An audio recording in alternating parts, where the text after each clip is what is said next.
you know how many whales a Persis Howell took in one season? Hmm? Nothing, never mind, nothing. What are we doing in Matthew's room? You go downstairs if you like. That's not what I mean. I know what you mean. The answer is still no. But why can't I talk to her? Why? First Connie, then Mike Rossi, now you. I mean, Rachel's room is beginning to look like the public library. Yes, you've all had your try and you've all botched it. She'll talk to me. I know that she will. Listen, Dad, Rachel may be young. She may be confused, but she's not stupid.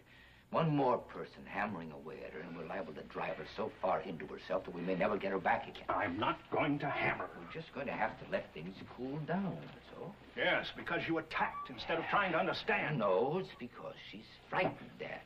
Elliot, she has a reason. And what's that reason? I'll find out if you'll just give me the chance. Where are you going? I'm going to see what time it is. You figure to starve her out of her room? Now, look, Dad, we both appreciate your... Yes, so much so you won't even let me talk to her. I She's told holed you up in that room like some animal, no matter hiding from the hound. Think. And when you yell like that, you'd scare a stevedore. I haven't even talked with her. That's nothing to be proud of.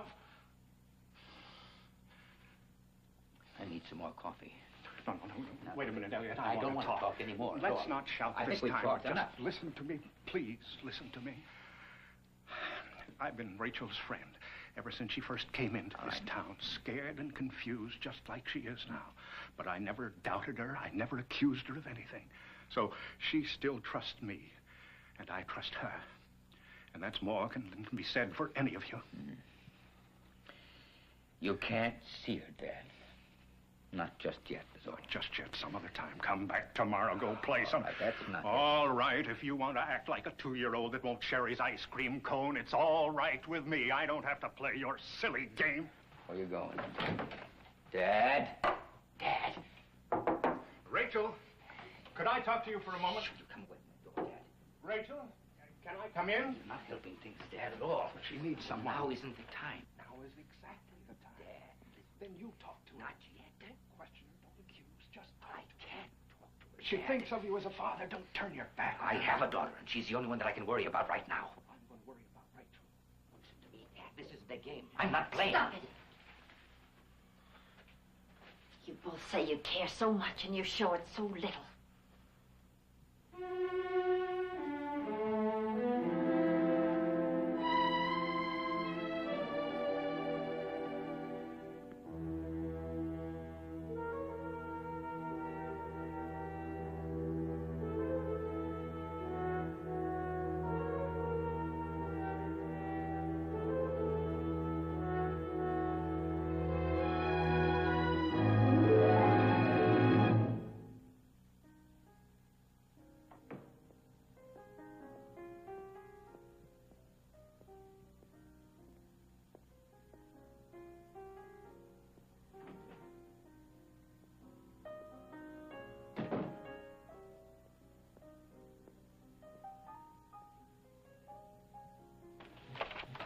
Oh, good evening, Mrs.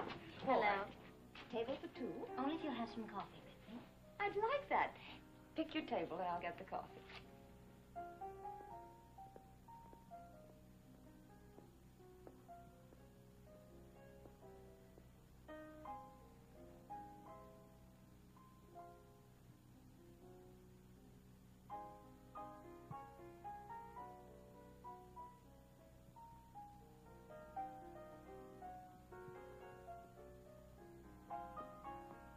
Careful.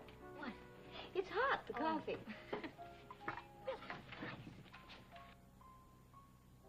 Oh, just as I was getting comfortable, excuse me. Good evening. Will you come this way, please?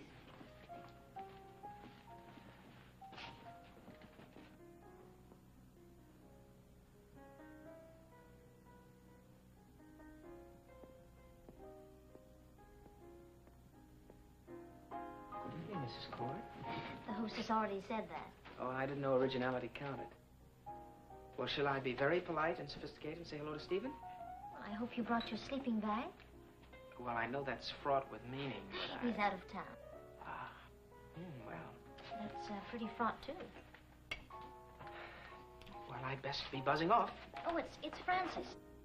But you scared her away.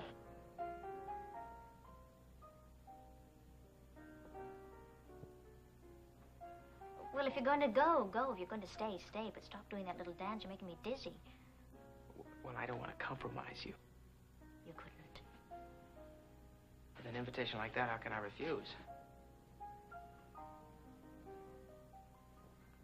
You know, this wasn't part of the PEYTON backyard the last time I looked. I just came from a double feature. Oh, I can top that. I just came from my father.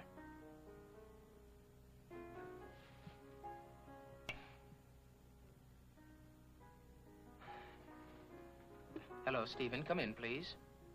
This is Rod. Listen, we are approximately 3.5 feet away from each other. We have not said one civil word. She is alone. That is, if you don't count me, and I'm sure you don't. My treat. Betty. Betty, wait. Betty, wait a minute. Betty, Tell it to your lampshade. I just don't know what to say to you anymore. Look, Rod.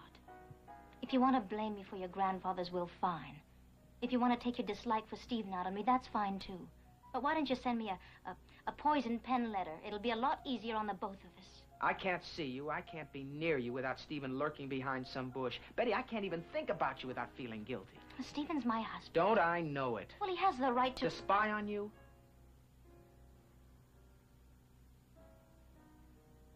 To make anybody who's ever felt anything about you feel like a sneak thief? That's your problem. And Stephen's yours. You don't understand him. Do you? Well, Stephen loves me. You love him? Yes. I'm Mrs. Cord. Oh, that you are. For better or for worse. You don't understand me either. Maybe you're right. And it's just too late to start trying. Is it? Good night. Betty, if you were anybody else, I'd offer to walk you home. I can find my own way, thanks. Look, Mrs. Cord, no hands.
preview from the continuing story of Peyton Place.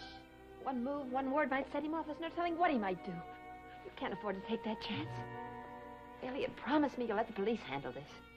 Maybe if I told the cops the little I do know of it. It wouldn't have made any difference. Then tell me one thing, Leslie.